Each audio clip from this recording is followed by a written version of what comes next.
دغيم الظلماوي. دغيم الظلماوي صاحب القصائد المشهورة بالقهوة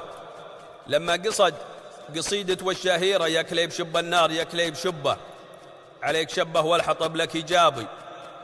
أنا علي يا كليب هيله وحبه وحمسه وتقريط الدلال العذابي. فيه ناس تعرضوا له بأبيات وسبوه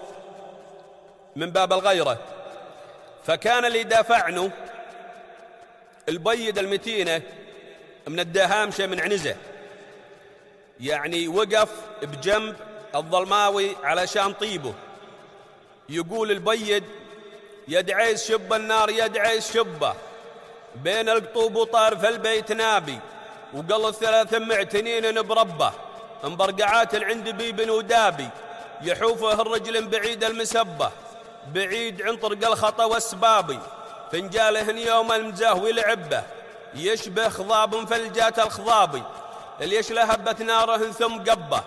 تجذب لنا ربع نسرات غيابي بنسرية يدعي صلف مهبه ليهب نسناسة تقل سم دابي ليبرك نحطوا على النار ضبه عقب الصرد لما تجف الثيابي واسرع لهم باللي على النار صبه ويمر لهم باللي سريع نجابي واحضر لهم كبش عريض ملبه ونكمل الباقي حلاوة جوابي.